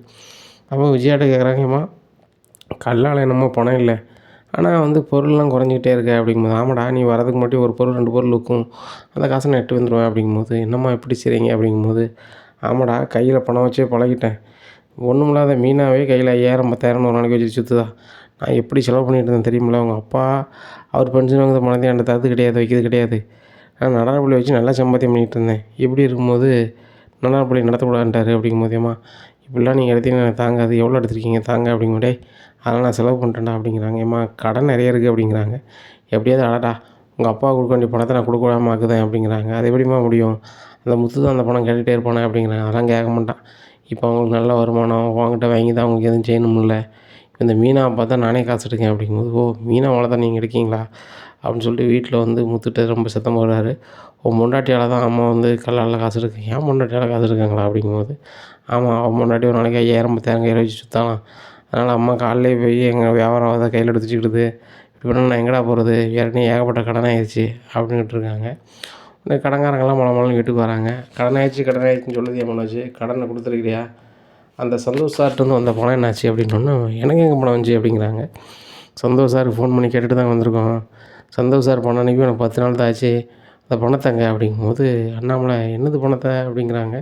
இன்னும் ஒன்றுமில்லப்பா அப்படிங்கிறாங்க. சார் மாதம் சந்தோஷ் சார் 10 லட்சம் 15 லட்சம் கொடுக்காரு, மனோஜ் கொடுக்க வேண்டியது எங்களுக்கு பணம் வந்து 30 லட்ச ரூபா, இந்த 30 லட்ச ரூபாயை கொஞ்சம் தந்தாலும் சரியாயிருக்கும் சார், கிட்டத்தட்ட எங்களை 6 மாதமாக சுற்ற விடுதாரு, எங்களுக்கு சப் டீலராகவும் ஆக்கல, இவரும் டீலர் மாதிரி நடந்துக்கல அப்படிங்கிறாங்க. மனோஜ் என்னடா நீ, அவங்க பணத்தை கொடுக்கலனாலும் பொருள் அவங்களுக்கு கொடுத்துருக்கணும்ல, அவங்க அதை வச்சாவது ஏதாவது பண்ணியிருப்பாங்களே அப்படிங்கும்போது, இல்லைப்பா நான் வந்து இவங்களுக்கு பொருள் கொடுத்தா கம்பெனிக்கு பணம் கொடுக்கணுமாப்பா அப்படிங்கிறாங்க. ஓ நீ எங்களுக்கு பணம் தர மாட்டேன், நீ கம்பெனிகிட்ட கரெக்டாக இருக்குன்னு நினைக்கிறேன் அப்படின்ட்டுருக்காங்க. எங்களுக்கு பணம் வந்தாகணும், இல்லைனா கடையை எங்களுக்கு தர சொல்லுங்கள், நாங்கள் எங்களில் ஒரு ஆள்கிட்ட எடுத்துக்கிட்டோம், இல்லைனா யார்ட்டையோ விற்றுட்டு கூட எங்கள் பணம் எடுத்துக்கிடுவோம் அப்படிங்கும்போது அண்ணாமலை சொல்கிறாங்க. ஐயாங்க பாருங்கள், மனோஜ் பணம் தராதுக்கு நான் மன்னிப்பு கேட்டுக்கிறேன், இந்த பணம் வந்து நான் உழைச்ச ஒட்டுமொத்த காசில் ஒரு ரூபா பண்ண கடை, இந்த கடையை நீங்கள் கொண்டு போயிட்டீங்க அப்படின்னா மற்ற 2 பையங்க ரொம்ப சங்கடப்படுவாங்க, இந்த கடையை நான் தான் நடத்துதேன், என் பையன் வர செலவு பார்த்தான், இன்னமும் வந்து நான் வந்து அதை விட மாட்டேன், ஃபுல்லாக நான் பார்க்கேன், நான் லாபம் வர உங்களில் வந்து ஃபோன் பண்ணி சொல்லுதேன், நீங்கள் வந்து வாங்கிட்டு போயிருங்க அப்படிங்கும்போது, ஐயா நீங்கள் பெரிய ஆள், உங்கள் சொல்லு நான் நம்புதேன் அப்படின்ட்டு கிளம்பியிருந்தாங்க. உடனே மனோஜ் சொல்லுவார், இல்லைப்பா நான் சாவிலாம் தர முடியாது அப்படிங்கும்போது, டே மனோஜுங்க பாரு, கடன் அடைக்கிற வரைக்கும் என்ன முத்துமுக்கும் ரவிக்கும் எதுவும் செய்த வரைக்கும் இந்த கடை என்கிட்ட தான் இருக்கும் அப்படின்னு சொல்லி சாவி வாங்கிக்கிறாங்க. விஜயாட்ட எவ்வளவோ சொல்லி பார்க்காங்க மனோஜ், ஏம்மா சாவி எப்படியாவது போட்டு வாங்கி தாங்க அப்படிங்கும்போது, டேய் முத்துட்ட இருந்தாலோ ப்ரைவேட் இருந்தாலோ நான் வாங்கி தந்துடுவேன். என் வீட்டுக்கார்ட்ட இருக்கும் எப்படிடா இது பண்ண முடியும், விடு நான் பார்த்துக்குறேன் அப்படின்னு சொல்லிட்டு சொல்லுதாங்க. அண்ணாமலை காலையிலே கடைக்கு போயிருந்தார், பள்ளிக்கூடத்துக்கும் வரலன்ட்டுருந்தார். அப்போ விஜயா போயிட்டு, ஏங்க உங்களுக்கு வயசான காலத்தில் இருந்தால் லாயக்கப்படாது, மனோஜ் கடையில் இருக்கட்டும் அப்படிங்கும்போது, மனோஜ் கடை போச்சுன்னா கடை போயிடும், ஏன் போனால் வம்பா போயிடக்கூடாதுன்னு அது உட்காந்துருக்கேன். விஜய் அங்கே பாரு, காலையில் நீ வந்து திறக்கையா, அதுக்கப்புறம் நான் திறக்கணும், மனோஜ் வரானா போகிறோன்னா இருக்கட்டும், கணக்கு வர சொல்ல போகிறோம் நான் தான் பார்ப்பேன். அதுபோக நீ வியாபாரம் ஆகணும்னு எடுத்துகிட்டு போனால் நல்லா இருக்காது, உனக்கு ஏதாவது காசு வேணா என்கிட்ட கேளு, நான் பென்ஷன் வேணும் பணத்தை தரேன் அப்படிங்கும்போது, ஏங்க உங்களுக்கு பென்ஷனே 20,000 தான் வருது, அந்த 20,000 எனக்கு இங்கே காணும் அப்படிங்கும்போது, விஜயா சொந்த வீடு இருக்குது, அது வாடகை ஒரு 10,000 வாங்கிக்கிட்டுத, இது ஒரு 20,000 உனக்கு காணாதா அப்படிங்கிறாங்க. இல்லைங்க நான் ஏகப்பட்ட செலவு பண்ணுவேன் அப்படிங்கும்போது, விஜய் அங்கே பாரு பிள்ளைகள் பூரா பெரிய பிள்ளையாட்டு, இன்னமும் நான் செலவு பண்ணணும் அப்படி இப்படின்னு பண்ணிகிட்ருக்கூடாது அப்படின்ட்டு இருக்கும்போது, டீலர் வராரு சந்தோஷ் சார். மனோஜ் சார் எங்கே அப்படிங்கும்போது, இல்லை சார் இவன் மனோஜ் வந்து கடையில் இருக்க மாட்டான், நாங்கள் தான் நடத்த போகிறோம், கடன்காரங்களுக்கு எதுவுமே கொடுக்கல வைக்கல அப்படிங்கும்போது சந்தோஷ் சார் சொல்கிறாரு, முத்து தம்பிகிட்ட பேசாமல் அந்த கடையை கொடுத்துட வேண்டியதானே, நீங்கள் நடத்த காட்டிலும் நான் முத்து தம்பியை ஒரு டீலராக வச்சிடுறேன் அப்படிங்கும்போது அண்ணாமலை சொல்கிறாங்க, சரிங்க அவர்கிட்ட கொடுத்துட்றேன், டீலரை அவரை மாற்றிடுங்க அப்படிங்கிறாங்க. இங்கே முத்துகிட்ட கேட்காம டீலரை மாற்றிடுறாங்க. இங்கே முத்துக்கு அதுக்கப்புறம் தெரிய வருது, என்னப்பா என்ன டீலரை மாற்றிட்டாங்க அப்படிங்கும்போது மனோஜ் சரியான கடுப்பாயிருது. மாதம் நல்லா வெயிட்டாக அமௌண்ட் வரும், அதாவது என் அக்கௌண்ட்டில் வரும்னு பார்த்தா இது இப்படி ஆயிடுச்சு அப்படின்னு சொல்லிட்டு, ஏப்பா எப்படி இது பண்ணலாம் அப்படிங்கும்போது, டேய் சந்தோஷர் வழியாக வந்திருப்பார் பொழுது நடந்ததை கேள்விப்பட்டு நான் முத்துக்கு மாற்றிடுறேன், முத்துட்டே கடையை கொடுத்துருங்கன்ட்டாப்புல அது கொடுத்தாச்சு. அதுபோக கடை பக்கத்துலேயே முத்து வர்றதில்லை, அவன் காரை தான் ஓட்டிகிட்ருக்கான், முத்து பேரில் இருக்கிறனால முத்துக்கு பணம் வந்து இந்த கம்பெனிக்கு வரும் அப்படிங்கிறாங்க. அப்போ ஒரு 10 நாள் கழித்து முத்துக்கு அந்த ஷேரிங் வந்துடுது. வந்தோடனே அதை கடன்காரங்க கொடுத்து ஒரு பகுதியை கொடுத்துருந்தாங்க. இப்படியும் முத்துக்கு 3 மாதம் வருது, கடனை அடைச்சாச்சு. கடன் அடைச்சோடனே அண்ணாமலை சொல்லுதார், இங்கே பாரு மனோஜ் கடன்லாம் அடைச்சாச்சு அப்படின்னா மனோஜுக்கு ரொம்ப சந்தோஷம். எப்பா நம்ம கடைச்சா என்னமென்ட்டு வந்துடும், நம்ம விற்குது பூரா லாபம் தான், யாருக்கும் நம்ம 10 பைசா கொடுக்க வேண்டிய தேவையில்லை அப்படின்னு நினைக்காங்க. அப்போ அண்ணாமலை சொல்கிறாங்க, இங்கே பாடுறா மனோஜ், உன் கடனை பூரா அடைச்சாச்சு, இன்னும் பிரச்சனை கிடையாது, ஆனால் இன்னும் தான் உனக்கு பெரிய ஒரு கதை இருக்குது அப்படிங்கிறாங்க. என்னப்பா கதை இருக்குது அப்படிங்கிறாங்க. இங்கே பாரு உன் கடையை இனிமேல் பார்ட்னர் 3 பேர், உன் ஃபோட்டோ மட்டும் இருக்கக்கூடாது 3 ஃபோட்டோ இருக்கணும் அப்படிங்கிறாங்க. அது எப்படிப்பா அப்படிங்கிறாங்க. ஆமாம் அது அப்படி தான் அப்படிங்கிறாங்க.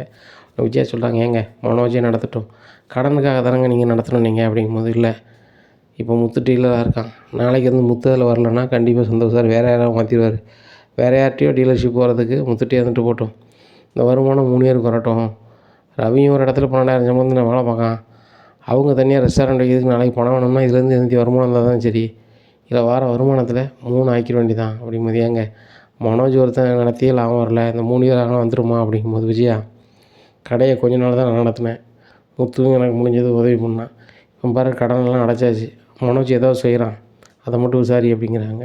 டே மனோஜ் இதுக்கு மட்டும் நடத்தின லாபத்தில் என்னடா செஞ்சேன் அப்படின்னா மனோஜ் எந்த பதிலும் சொல்லாமல் இருக்காங்க.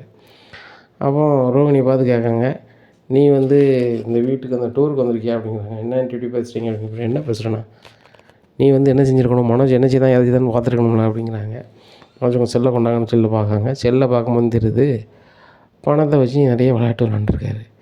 இதை பார்த்துட்டு ரோகிணி, இங்கே பாருங்கள் ஆண்டி, உங்கள் பையன் பணத்தெல்லாம் வம்பாகியிருக்காரு, அதனால தான் இவ்வளோ கடன் அடைக்க முடியாமல் இருந்திருக்காங்க அப்படின்னா அண்ணாமலை சரியான வந்துடுது.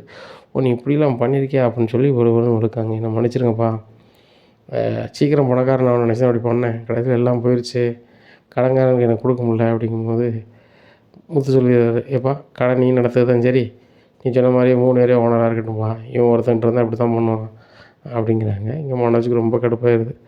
இங்கே லாபம் வர அண்ணாமலை சேர்த்து வைக்காங்க. அப்போ ரவிகிட்டையும் முத்துக்கிட்டையும் ஆளுக்கு 5 லட்சம் கொடுத்தேப்பா வருமானத்தை வந்தது, இதை வச்சுக்கிடுங்க, இதை வச்சு ஏதாவது தேவைக்கு பயன்படுத்திடுங்க அப்படிங்கும்போது முத்து கொடுத்துட்றாரு. டே இந்த 5 நீ வச்சு ஏதாவது சின்னதாக ஏதாவது ரெஸ்டாரண்ட் பாரு அப்படிங்கிறாங்க. உடனே அவர் பேங்க்கு போகிறாரு, சார் என்கிட்ட ஒரு 10 ரூபா இருக்குது, நீங்கள் இன்னொரு 15 ரூபா வந்தீங்கன்னா ரெஸ்டாரண்ட் ரெடி பண்ணிடுவோம் அப்படிங்கிறாங்க.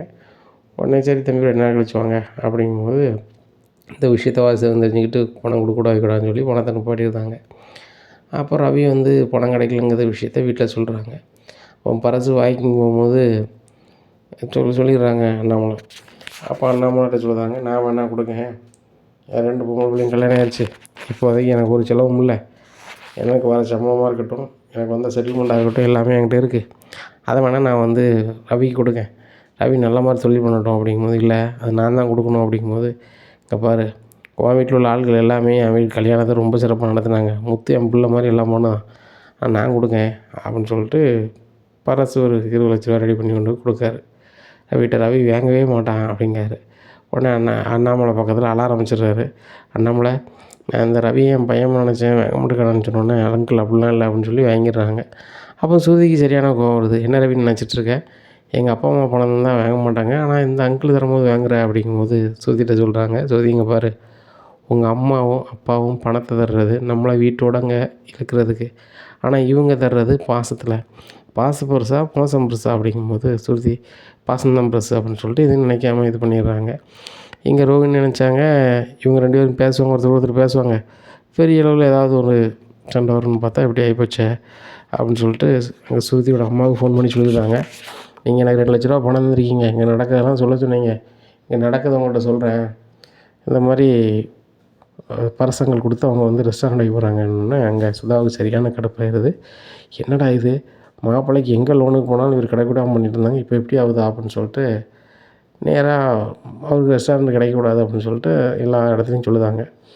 அப்படின்னு சொன்னோன்னா அதில் ஒரு ஆள் வாசியான பிடிக்காத ஒரு ஆள் இருக்காங்க. நான் உனக்கு ரெஸ்டாரண்ட்டுக்கு இடம் தரேன் தம்பின்னு கொடுத்துட்றாங்க. அந்த ரெஸ்டாரண்ட்டை ஓப்பன் பண்ணதுக்கு எல்லாருக்கும் சொல்லுதாங்க. அப்போ ஸ்ருதியும்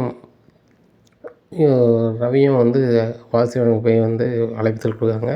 அது எப்படி உங்களுக்கு தருவாங்க அப்படிங்கிறாங்க. ஏன் தரமாட்டாங்க, ரெஸ்டாரண்ட் ஓப்பன் பண்ண போகிறோம் அப்படின்னோடனே, ஓ இவன் தந்திருக்கானா, எங்களை வேண்டாத இன்னொன்று தந்துட்டாங்க அப்படின்னு சொல்லிட்டு நினைக்காங்க. அது யாருன்னு பார்த்தா அப்போ பைஜுவோட அப்பாவோட இடம். இந்த வாசுதேவனை ஏதாவது பண்ணணுங்கிறதுக்காக இவங்களுக்கு கொடுத்துட்றாங்க. கொடுத்துட்டு கடையெல்லாம் ஓப்பன் பண்ணக்கூடிய சூழ்நிலையில் அவங்க பையன் கேட்குறாங்க, ஏப்பா அந்த சுருதி என்னை ஏமாற்றி போனால் அவங்களுக்கு நீங்கள் இடம் கொடுத்து உங்களுக்கு ரெஸ்டாரண்ட் வைக்க பார்க்கிங்களா? டேய், அந்த வாசுதேவன் வந்து ஒரு கடுப்பு கலப்பு தான் அப்படி பண்ணேன், இப்போ இவங்கள கடுப்பு கலப்பு மாதிரி பண்ணிடுவோம் அப்படின்னு சொல்லி நினைக்காங்க. கடையை ஓப்பன் பண்ணிடுறாங்க. கடையை ஓப்பன் பண்ணி 4 நாளில் இல்லை கடை எங்களுக்கு வேணும், கடையை காலி பண்ணுங்க அப்படிங்கிறாங்க ரவிட்ட. ரவி ரொம்ப ஒரு மாதிரி ஆகிறாரு. இவ்வளோ பணத்தை கொண்டு போட்டிருக்குங்க, இப்போ நீங்கள் உடனே கடையை காலி பண்ண எப்படி சார் முடியும் அப்படின்ட்டு இருக்கும்போது அப்போ தான் பார்க்குறாங்க பயிற்சி வராங்க. இது என் கடை, காலி பண்ணால் போக வேண்டியதானே அப்படிங்கிறாங்க. ஓ அப்போ இது ஓன் கடையா, அப்போ நீ ஓனர்னு எனக்கு தெரியாத, இல்லை எனக்கு வந்திருக்கே மாட்டேனே அப்படிங்கிறாங்க. போயா வழியா அப்படின்ட்டு முத்து வந்துடுறாரு. என்னடா அப்படிங்கும்போது, டேய் கடை ஆரம்பிச்சனால அதனாலே இவங்க வெளியே போகணுங்கிறாங்க அப்படிங்கும்போது, அதெல்லாம் போக முடியாது வைக்க முடியாதுன்ட்டு நேராக வக்கீலில் போய் பேசி சேதனுக்கு போயிருந்தாங்க. சேதனுக்கு போனால், சாருங்க பாருங்கள், நீங்கள் 3 வருஷம் அந்த கடையை நடத்திக்கலான்னு கொடுத்துருக்கீங்க, இப்போ திடீர்னு போனால் எப்படி போவார், அதெல்லாம் போக மாட்டார் அப்படிங்கிறாங்க. இந்த முத்து வந்து அன்றைக்கி என்னென்னா வீட்டில் வந்து பேசுனா, இன்றைக்கி என்னென்னா ஸ்டேஷன் வரைக்கும் வந்துட்டு இவ்வளோ பெரிய ஆளாக நீ இங்கே வந்து நிற்கிறது மாதிரி பண்ணிட்டாம்ல, இவ்வளோ சும்மா விடக்கூடாது அப்படின்னு சொல்லி, முத்து ஃபைனான்ஸில் தானே கார் வாங்கியிருக்கான் அப்படின்னு சொல்லி அந்த ஃபைனான்ஸில் பேசி இந்த காரை உடனே தூக்குங்க அப்படின்னா அந்த கார் எல்லாம் 8 போயிருந்தாங்க. உடனே முத்து சொல்லிட்டாரு, சார் மாதம் கரெக்டாக நான் பணம் கட்டிகிட்ருக்கேன், எப்படி சார் காரை தூக்கலாம் வைக்கலாங்கும் போதுப்பா நீ மொத்தமாக பணம் கட்டணும், இல்லைனா அவ்வளோதான் அப்படிங்கும்போது மீனாவுக்கு என்னச்சுன்னே தெரில. அப்போ மீனா நினைக்காங்க, வீடு கட்ட கூட பிறகு கட்டிக்கலாம், இப்போ நம்ம முதல்ல இவர் காரை மீட்கணும்னு சொல்லி ஒட்டியில் உள்ள பணத்தை எடுத்துகிட்டு போய் கார் கட்ட வேண்டிய பணத்தை கட்டி வீட்டுக்கு கொண்டு வந்துடுறாங்க. இந்த விஷயத்த அண்ணாமலைட்ட தெரிய வருது. அண்ணாமலை தெரிஞ்சோடனே அண்ணாமலை சரியான கோபமாகி வாசுதேவன் வீட்டுக்கு போகிறாங்க. வாசுதேவன் வீட்டில் போய் நீ என்ன பண்ணிகிட்ருக்க, எல்லா விஷயமும் எனக்கு தெரியும், ரவிக்கு கடையை நடத்தக்கூடாதுன்னு எவ்வளோ வரி கொடுக்க, இந்த முத்துக்கு கார் அவங்ககிட்ட இருக்கக்கூடாதுன்னு சொல்லிட்டு காரை தூக்கிறதுக்கு என்ன வேலைலாம் பார்த்தா, எல்லாமே எனக்கு தெரியும், உன் கூட வேலை பார்த்தவங்க என் கூடயும் வேலை பார்த்தவங்க எல்லாமே நீ என்னங்க போகிற வரேன் எல்லாம் சொல்லிடுவாங்க. இனிமேல் பட்டு என் பையங்க வாழ்க்கையில் இடைஞ்ச பண்ணணும் வைக்கணும்னு நினச்சி ஏதாவது பண்ணேன்னா அந்த வாசுதேவனை இந்த அண்ணாமலை பார்த்துட்ருக்க மாட்டேன் அப்படின்னு சொல்லிட்டு போயிடுறாங்க. இங்கே அருண் வந்து சாப்பிடாம வைக்காமல் இருக்கார். அப்போ அருணோட அம்மா கேட்குறாங்க, என்னடா நீ ஊருக்காக வம்பு பண்ணிகிட்ருக்க, பேசாமல் மருமலை கூட்டு வா, அந்த சீத்தா வந்த பிறகு தாண்டி நல்லா வந்த, இப்படி இருக்கும்போது உன் கூட வேலை பார்க்குறவங்க சொல்கிறாங்க அப்படி சொல்கிறாங்க இப்படி சொல்கிறாங்கன்னு சொல்லிட்டு நீ இப்படி இருக்கியா அப்படின்னு சொல்லிட்டு சொல்கிறாங்க. இங்கே அருண் சீத்தாவை கூப்பிட போகிறாங்க. சீத்தா நான் வரல, நீங்கள் நினச்சி பேசுவீங்க, அதுக்கு நான் ஆள் கிடையாது, எங்கள் முத்து மாமாவும் மீனாக்காவும் சொன்னால் தான் நான் வருவேன் அப்படிங்கிறாங்க. அது எப்படி, நீ ஏன் முன்னாடி நான் கூப்பிட்டு வரணும்ல அப்படிங்கிறாங்க. அப்படிலாம் வர முடியாது அப்படிங்கிறாங்க. முத்து மீனாங்க கரெக்டாக வந்துடுறாங்க. என்ன சீதா என்ன விஷயம் வந்திருக்காப்லையா அப்படிங்கிறாங்க. என்னை கூப்பிட வந்திருக்காங்க மாமா அப்படிங்கிறாங்க. உடனே என்ன இப்போ தான் சாருக்கு வந்து புத்தி வந்துச்சா அப்படிங்கும்போது, டே என் முன்னாடி பார்க்க எப்போ பொண்ணு அதுக்கு முன்னே தெரியும் வேலை பாரு அப்படிங்கிறாங்க. உடனே மீனா சொல்கிறாங்க, இப்போ தான் உங்களுக்கு பொண்டாட்டின்னு தெரிஞ்சா, உங்கள் தம்பி அப்படி பண்ணுறான்னு சொல்லிட்டு உங்கள் பொண்டாட்டி அனுப்பும்போது உங்களுக்கு தெரியலையா, சீதா அவனை போக விருப்பம் இருந்தால் போ, இல்லைன்னா போகாத அப்படிங்கும்போது, இல்லைக்கா நான் கிளம்புறேன், நான் போகலை அப்படின்னா அம்மா ரொம்ப ஃபீல் பண்ணுவாங்க. நான் கிளம்புறேன்னு சொல்லும்போது சீதாவோட அம்மா வந்துடுறாங்க. மாப்பிள்ளை வாங்க அப்படிங்கிறாங்க. உடனே என்னையும் மாப்பிள்ளைன்னு கூப்பிட்றீங்க, அதே இடத்துல அந்த முத்தையும் மாப்பிள்ளைன்னு கூப்பிட்றீங்க. முத்து இந்த வீட்டுக்கு வராமல் இருந்தால் தான் நான் அந்த வீட்டுக்கு வருவேன் அப்படிங்கும்போது சீதா சொல்கிறாங்க, இப்படி நீங்கள் வீம்புக்கு பேசிட்டு நான் வரவே இல்லை அப்படிங்கிறாங்க. சீதா நான் எதுவும் பேசலப்பா அப்படின்னு சொல்லிட்டு சீதாவை கூட்டி போயிருந்தாங்க. அப்போ அவங்க அம்மா சொல்கிறாங்க, இந்த அரண்மனையோட கோவத்தில் போயிட்டோமா, நான் ஒன்று நினச்சி இவ்வளோ மனசங்கடப்பட்டு உனக்கு தெரியாதா அப்படிங்கும்போது, இல்லைத்த என் வீட்டுக்காரர் என்னெல்லாம் பண்ணார் பார்த்தீங்களே, என் தம்பி முன்னாடி பண்ணதுக்கு இப்போ வந்து நான் என் தம்பி பண்ணிட்டான மாதிரி என்னை வழி அனுப்புனார், நான் என்ன பண்ண முடியும்தா அப்படின்னு சொல்லி பேசி புரிய வைக்காங்க. யாருன்னு என்ன நடந்தாலும் நம்ம உறவு பக்கத்தில் நம்ம நிற்கணும். நம்மளுக்கு சொந்த பந்தம் எதுவுமே இல்லாமல் இருந்துச்சு. சீதாவை கல்யாணம் முடிச்ச பிறகு தான் அவங்க சொந்த பந்தம் நம்ம சொந்த பந்தம் ஆனாங்க. அவங்கள வந்து நீ வந்து மதிக்கதா இருந்தால் கண்டிப்பாக சீதாவை வச்சு நல்லா வாழணும். எப்படி பொண்ணு சீதா வேணும்ன்றமோ அதே மாதிரி சீதாவோட நல்லா வாழ்வேன்னு வாழ்ந்து காட்டணும்டா அப்படிங்கிறாங்க. சரிம்மா நான் மன்னிச்சிருங்க அப்படிங்கிறாங்க. இந்த சத்யாவுக்கு ஃபோன் பண்ணி அருண் வர சொல்லுதாங்க. டேய் அன்றைக்கு நேரத்தில் ஏதோ கோவத்தில் பண்ணிட்டான், நான் ஒரு இடத்துல வேலைக்கு சொல்லிட்டேன் அங்கே போ அப்படிங்கிறாங்க. இல்லைம்மா நீங்கள் ஒரு இடத்துக்கு வேலைக்கு போகணுன்னு சொன்னீங்க, அப்புறம் நீங்களே வேலைக்கு வேண்டான்னு சொல்லி அனுப்பிவிட்டீங்க. இப்போ நான் வந்து சுயமாக தொழில் பண்ணலான்ட்டு இருக்கேன் அப்படிங்க. என்ன பண்ண போகிறேன் அப்படிங்கிறாங்க. மாமா என்கிட்ட ஒன்று சொன்னாங்க, அதை நான் பண்ணிகிட்ருக்கேன் அப்படிங்கிறேன். என்ன பண்ணிகிட்ருக்கேன் அப்படிங்கிறாங்க. சின்னதாக ஒரு மளிகை கடை ஒன்று வச்சுருக்கேன். மளிகை கடை வச்சுருக்கியா அப்படிங்கிறாங்க. டேய் அதெல்லாம் வந்து நீ செய்யக்கூடாதுல்ல அப்படிங்கிறாங்க. வாங்க பாருங்கள் எந்த வேலைனாலும் செய்யலாம், நீங்கள் சீதாவோட வாழ்றீங்க நல்லா இருங்க அப்படின்னு சொல்லிட்டு அவர் போயிடுறாரு. இப்படியா இருக்குது. இங்கே ரோகிணியோட அம்மாவுக்கு உடம்பு சரியாகி வீட்டுக்கு வந்துடுறாங்க. வீட்டுக்கு வந்தோடனே ரோகிணி உன்னை தனியாக பேசணும் அப்படிங்கிறாங்க. என்னம்மா அப்படிங்கிறாங்க. இங்கே பாருடி இனிமே நீ நடிச்சுட்டு வேண்டாம், உன் வீட்டில் எல்லார்ட்டையும் மன்னிப்பு கேளு அப்படிங்கும்போது, அம்மா என்னை பற்றிய விஷயம் அந்த வீட்டுக்கு தெரிஞ்சு அந்த முத்து மீனாவே நீ அந்த வீட்டில் இருக்க விட மாட்டாங்க, எங்கள் ஆன்ட்டி கூட நீ இருன்னு சொல்ல வேண்டாம், இவங்க வந்து என்னை போயிட்டே இருப்பாங்க அப்படிங்கும்போது, அவங்களாம் அப்படி பண்ண மாட்டாங்கடி அப்படிங்கும்போது, இல்லைம்மா அவங்க பண்ண மாட்டாங்க, கிருஷ்ணை வந்து நாளைக்கு கூட்டி கொண்டு விட சொல்லு அப்படிங்கிறாங்க. உடனே இல்லை அவன் கிருஷ்ணன் அங்கே தான் இருப்பான், அவன் வீடு அதுதானே அப்படிங்க. அவன் வீடு அதுதானா, ஏம்மா என்ன நினச்சிட்ருக்க, அது என் பையன் அப்படிங்கிறாங்க. நீ வேணால் இப்படி சொல்லிக்கிட்டே இருக்கலாம், அந்த வீட்டில் உள்ளவங்க கிருஷ்ணன் வந்து அவங்க வீட்டு பையனாக பார்க்காங்க, அதனால் அவங்க தான் இருப்பான் அப்படிங்கும்போது, ஏம்மா ஏன் மோகம் மட்டும் தெரிஞ்சுன்னா ஒரு நிமிஷம் வைக்க மாட்டாங்க அப்படிங்கும்போது, இங்கே ரோகிணி அம்மா சிரிக்காங்க. ஏம்மா சிரிக்க அப்படிங்கிறாங்க. உன் மோகன்னு தெரிஞ்சு ரொம்ப நாள் ஆகிப்போச்சு. என்ன ரொம்ப நாள் ஆகிப்போச்சா அப்படிங்கிறாங்க. உன் மாமாவுக்கு முத்துக்கு மீனாவுக்கு எப்போவுமே தெரியும், அந்த விஷயம் தெரிஞ்சிச்சின்னா உன் மாமியார் ஒன்று வச்சு பார்க்க மாட்டாங்கன்னு அவங்களே வந்து என்ன செஞ்சிட்டாங்க, சொல்லாமல் இருக்கணும்னு சொல்லி இது பண்ணிட்டாங்க, காலம் வரும்போது சொல்லுதோம்னு சொல்லிட்டு அப்படிங்கும்போது ரோகிணிக்கு ஒன்றும் விடலை. ஆஹா முத்து மீனாவும் என்கிட்ட ஒரு மாதிரி நடந்துக்கிறாங்கன்னா என்னை பற்றி எல்லாமே தெரிஞ்சிட்டா, அதானா கிருஷ்ணன் வந்து அதுக்கு தான் வீட்டுக்கு கூப்பிட்டு வந்தாங்களா அப்படின்னு சொல்லி பல மாதிரி குழம்புதாங்க. அப்போ ரோகிணியோட அம்மா சொல்லுதாங்க, எல்லாருக்கும் தெரியுது முன்னாடி நீனே சொல்லிடு, மாப்பிள்ளை வந்து என்கிட்ட முன்னாடி நீ சொல்லியிருக்கலான்னு சொல்லுவார், அதனால் மாப்பிள்ளை நீ சொல்லிடு அப்படிங்கிறாங்க.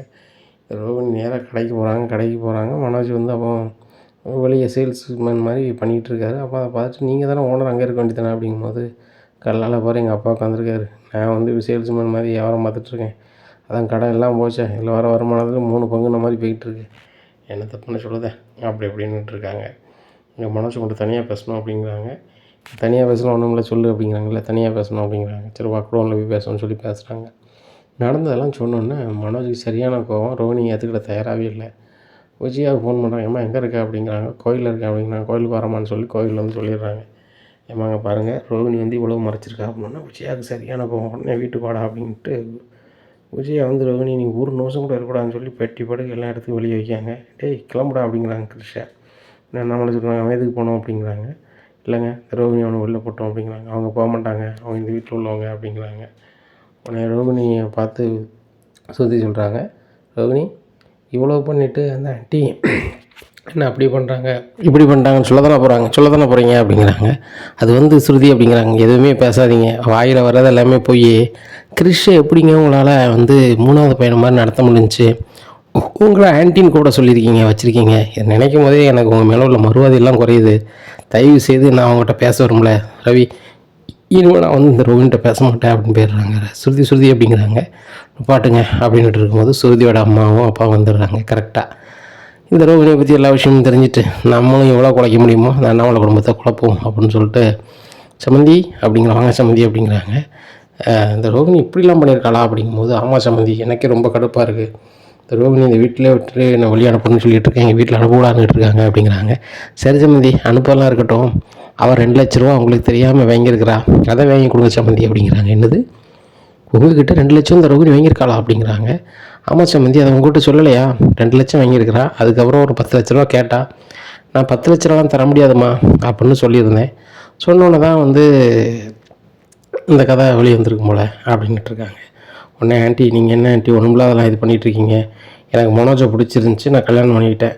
இதில் என்ன தப்பு இருக்குது? மனோஜ் நான் அவன் கூட தான் வாழ்வேன் அப்படிங்கும்போது, அதுக்கு நான் விரும்பணும்ல, நான் வாழைய மாட்டேன், வைக்க மாட்டேன் அப்படிங்கும்போது, ரோகிணி உன் வாழ்க்கை என்னமோ ஆகிட்டு போது எனக்கு தெரியாது, 2,00,000 எப்படி தருவேன், ஏது தருவேன் அப்படிங்கிறாங்க.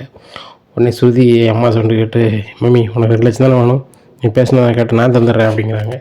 நீ எப்படி தரணும் அப்படிங்கும்போது, ரோகிணி எங்கள் வீட்டில் உள்ளவங்க, ரோகிணி வந்துட்டு மனோஜுக்காக இவ்வளோ போய் சொல்லியிருக்காங்க, வச்சுருக்காங்க, எல்லாம் நடந்திருக்கு தான். ஆனால் எங்கள் வீட்டில் நீங்கள் பணம் கொடுத்துருக்கீங்க, எங்கள் வீட்டுக்கு தெரியாமல் பண்ணணும்னு ரோகிணி சொல்லியிருக்காங்க. சரி நானே அதே வீட்டில் நான் தரேன், நீங்கள் வந்து ரோகிணிட்ட கேட்காத அப்படிங்கும்போது, இல்லடி ரோகிணி தந்தாகணும் அப்படிங்கும்போது, மம்மி நீ எதுக்கு இந்த நேரத்தில் சொல்லுதுன்னு எனக்கு தெரியும், நீ என்னெல்லாமோ பண்ணி பார்த்த, ரவியும் ஸ்ருதியும் வந்து நம்ம வீட்டுக்கு வரமாட்டுறாங்க, இதை வச்சு ஏதாவது குழப்பலான்னு பார்க்க, அது நடக்காது, உனக்கு தேவை பணம் தானே, உனக்கு இன்ட்ரெஸ்ட்டோடு வந்து சேரும், நீ கிளம்பு அப்படிங்கும்போது, ஸ்ருதியோட அப்பா சொல்லுதாரு, என்ன ஸ்ருதி என்னை வான்னு கூட கேட்கல அப்படிங்கும்போது தான், எப்பா நீங்கள் வாங்க, நீங்கள் வந்து சொந்தக்காரங்க வீட்டு வந்த மாதிரி வரல, நீங்கள் ஒரு சண்டையை இன்னொரு சண்டையை எடுத்து விடலான்னு பார்க்கிங்க, இது வேலைக்கு நீ கிளம்புங்க அப்படிங்கிறாங்க. இங்கே 2 பேரும் கடுப்பில் வெளியே கிளம்பிடுறாங்க. ரோகிணியை பார்த்து விஜயா சொல்கிறாங்க, என் சம்மந்தி முன்னாலே இவ்வளோ அசிங்கப்படுத்தி சொல்ல, நீ ஒரு நிமிஷம் இருக்கக்கூடாது, உன் வாழ்க்கையை மறைச்சி என் சம்மந்திகிட்ட போய் நீ கடன் வாங்கி அது எனக்கு தெரியக்கூடாதுன்னு பண்ணி என்னெல்லாமோ பண்ணியிருக்க, அது போய் என்ன உள்ளலாம் வச்சுருக்க, ஏங்க இன்னுமையோட அந்த வீட்டில் இருக்குன்னு சொல்லுவீங்களா அப்படிங்கும்போது அண்ணாமலை யோசிக்கிறாரு. உடனே முத்து சொல்கிறேப்பா, ரோகிணி இருக்காங்களா போகிறாங்களா தெரியாது, கிருஷ்ணன் வீட்டில் தான் இருக்கணும் அப்படிங்கும்போது, ரோகிணி கிருஷ்ண முத்துட்டு கொடு அப்படிங்கிறாங்க. இல்லை அங்கிள் அப்படி கொடுமா, நீ வந்து பண்ணுறது சரியில்லைம்மா அப்படிங்கிறாங்க. இங்கே ரோகிணி மட்டும் வீட்டு விட்டு வெளில போகிறாங்க. அங்கே ரோகிணி போய் அவங்க அம்மா வீட்டில் அழுதுட்டு இருக்கும்போது அவங்க அம்மா சொல்கிறாங்க, நான் தான் உன்ட்ட படித்து சொன்னாடி, நீனே உள்ளதை சொல்லு, நீ சொல்லலை, கடைசியில் உன்னை பற்றி அவங்க நல்லா புரிஞ்சுக்கிட்டு உன்னை அனுப்பிட்டாங்க அப்படிங்கும்போதேம்மா கிருஷ்ணன் மட்டும் ஏற்றுக்கிட்டாங்க, என்ன வீட்டு விட்டு அனுப்பிட்டாங்க அப்படிங்கும்போது, ஆமாடி கிருஷ்ணன் அந்த வீட்டு பையன் ஏற்றுக்கிட்டாங்க, நீ அந்த வீட்டுக்கு உண்மையெல்லாம் அந்த வீட்டில் உள்ள ஆள்கள் எல்லாம் நல்ல ஆள்கள், அந்த ஆள்கள் மாதிரி நீ இல்லை, அதனால் அந்த வீட்டில் லாயக்கூடாதுன்னு அனுப்பியிருப்பாங்க. இப்போவும் உனக்கு ஒரே ஒரு வாய்ப்பு தாண்டி இருக்குது, நீ செஞ்சதெல்லாம் கிராமத்தில் போய் உங்கள் பாட்டிகிட்ட போய் நீ சொன்னால் சரியாகும், அதை பார்த்துக்கோ அப்படிங்கிறாங்க. அது எப்படிப்பா சரியாகும் அப்படிங்கிறாங்க. நான் சொல்கிறேன் கேளு, உங்கள் மாமியாரை சரி பண்ணணும்னா அந்த பாட்டியால் தான் முடியும், நீ ஏன் அந்த பாட்டி போய் பாரு அப்படிங்கிறாங்க. நேராக ரோகிணி மட்டும் கிராமத்துக்கு போகிறாங்க. ரோகிணி மட்டும் பார்த்தோன்னா இவன் என்ன ஒரு மாதிரி வந்திருக்கா, இவன் மட்டும் வரமாட்டாலும் என்னாச்சு, யாருக்குமே வீட்டில் ஏகப்பட்ட போய் சொல்லியிருக்கான்னு சொல்லி விஜயா வந்து ரொம்ப பாடாப்படுத்தாலும் என்னாச்சுன்னு சொல்லிட்டு, என்ன ரோகிணி என்னாச்சு அப்படிங்கும்போது நடந்ததை சொல்லுவாங்க. கேட்டு பாட்டி ஒன்றும் உடலாம், மொதல் வாழ்க்கையெல்லாம் மறைச்சிட்டு தான் வந்திருக்கியா, இந்த குமரி பாலத்துக்கு அடிதானே நீனு, அப்போ என்கிட்ட உள்ளதை சொல்லியிருக்க வேண்டியதானே, உங்கள் அம்மா கூட என்கிட்ட சொல்லலையே, கிருஷ் பாட்டின்னு தெரியும், அந்த ஊருக்காரி எனக்கு தெரியாதா அப்படின்னு சொல்லிட்டு அந்த ஊரில் அவங்க இந்த நாச்சாரோட சொந்தக்காரங்கிட்ட கேட்காங்க. ஆமாம் இந்த கல்யாணி இந்த லட்சுமியோட மோதான் அப்படின்னு எல்லாத்தையும் சொல்லியிருந்தாங்க, நீங்கள் கூட சொல்லலையே அப்படிங்கும்போது, அந்த பிள்ளை தான் அவங்க வீட்டுக்கு பேத்தியாக வந்துட்டு எங்களுக்கு இப்படி தெரியும் அப்படி இப்படின்னு சொல்லியிருந்தாங்க. சொன்னோன்னே சரி ரைட்டு, நான் சொன்னால் தான் வச்சா கேட்பான்னு நினைக்கிறேன், ஆனால் இந்த விஷயத்தில் வந்து நான் நாசுக்காக தான் பேச முடியும் வா அப்படின்னு சொல்லி கூப்பிட்டு போகிறாங்க. அத்தை அந்த ரோகிணி இந்த வீட்டுக்குள்ளே வரக்கூடாது அப்படிங்கும்போது, விஜயா விடு, யாருக்கும் தப்பு பண்ணல அப்படிங்கிறாங்க. உடனே அத்தை அந்த ரோகிணி தப்பு பண்ணதெல்லாம் ஏற்றுக்கிடவே முடியாது அப்படிங்கும்போது, இங்கே பாரு, இந்த ரோகிணியோட மூத்த புருஷன் இல்லை, மொதல் வாழ்க்கை தான் ரொம்ப போச்சு, 2ஆவது வாழ்க்கையை நல்லா வைக்கணும், நல்லா இருக்கணும் அப்படின்னு நினச்சி அவள் அப்படிலாம் பண்ணிட்டான். ஏன்னா அதை புரிஞ்சுக்கிட்டு நீ அவங்கள வாழ விடு அப்படிங்கும்போது, பாட்டி அம்மாவே சொன்னாலும் நான் வாழ விரும்பலை, நான் வேறு கல்யாணம் முடிக்க போகிறேன் அப்படின்னோடனே பாட்டிக்கு சரியான கோவம் வந்துடுது. நீனே இந்த ஜீவாங்க ஒரு பிள்ளை கூட பேசி எல்லாத்தையும் முடிச்சுட்டு தான் இந்த ரோகிணி கூட வாழ்ந்துருக்கு, அதை ரோகிணிகிட்ட ஒரு வார்த்தை சொல்லலை, அதுவே அந்த ஜீவா சொல்லி தான் தெரியும். இப்படி இருக்கும்போது வந்து இப்போ வந்து ரோகிணி பண்ணதை நீ தப்புன்னா அப்போ எல்லாமே ஒன்று சரி தானே, நீ மொதல் வாழ்க்கை ஜீவா கூட வாழ்ந்துருக்க, 2ஆவது வாழ்க்கை தான் வாழ்த, அவளுக்கு இது 2ஆவது வாழ்க்கை தான், ஜீவாவாவது இருக்கா, சேகர் இங்கே இல்லை என்ன, அதுபோக கிருஷ்ணங்கிற பையன் அவன் வீட்டில் வந்து எல்லார்ட்டையும் நம்ம உறவு மாதிரி இருந்துட்டான், அவங்க பாட்டியும் நம்ம சொந்தக்கார மாதிரி வராங்க போகிறாங்க. எப்படி இருக்கும்போது அவங்களெல்லாம் அசால்ட்டாக நினச்ச முடியாது, அனுப்பவும் முடியாது, அனுப்பவும் கூடாது, ரோகிணிங்க தான் இருப்பாள் என்ன அப்படிங்கும்போது, விஜயா சொல்லுவாங்க வீட்டு இருக்கவே கூடாது அப்படிங்க. அண்ணாமலை இந்த வீடு வந்து ஓம்பேர்லேருந்து தானே பாதி இருக்குது அப்படிங்கிறாங்க. ஆமாம்மா அப்படிங்கிறாங்க. அந்த பாதி வீட்டை ரோகிணி பேரில் எழுதி வை, இவங்க எப்படி அந்த ரோகிணி இந்த வீட்டை விட்டு வெளியே அனுப்ப முடியும் நானும் பார்க்குறேன் அப்படிங்கும்போது, ஏம்மா இது சரியான யோசனைம்மா, ரோகிணி இந்த வீடை ஓம்பேர் எழுதி வைக்க, முத்து கார் எடுறா அப்படின்னு சொல்லி காரை எட்டு போய் ரோகிணி பேரில் பாதி வீடு எழுதி வச்சுருந்தாங்க. பாதி எழுத்து வச்சுன்னா விஜயால் ஒன்றும் ஓடலை, ஆகா பாதி வீடு ரோகிணிக்கு போயிட்டு ரோகிணி வீட்டு விட்டு வெளியே போக சொல்ல முடியாது அப்படின்னு சொல்லி முடிக்காங்க. இங்கே மனோஜும் வீடு பாதி வீடு வந்து ரோகிணி பேரில் போயிட்டுனா கிட்டத்தட்ட 50 லட்ச ரூபா அவளுக்கு வந்த மாதிரி ஆயிடுச்சே. அப்போ 50 லட்ச ரூபா ரோகிணிகிட்ட இருக்குது, ரோகிணியை நம்ம வேண்டாங்கணும் அப்படின்னு சொல்லி அமைதியாக இருக்கார். இனி என்ன நடக்கும் இந்த அண்ணாமலை வீட்டில் அப்படிங்கிறத பொறுத்திருந்து பார்க்கலாம். நம்ம சேனலை நீங்கள் கொஞ்சம் மறக்காமல் லைக் அண்ட் சப்ஸ்கிரைப் பண்ணுங்கள். நன்றி, வணக்கம்.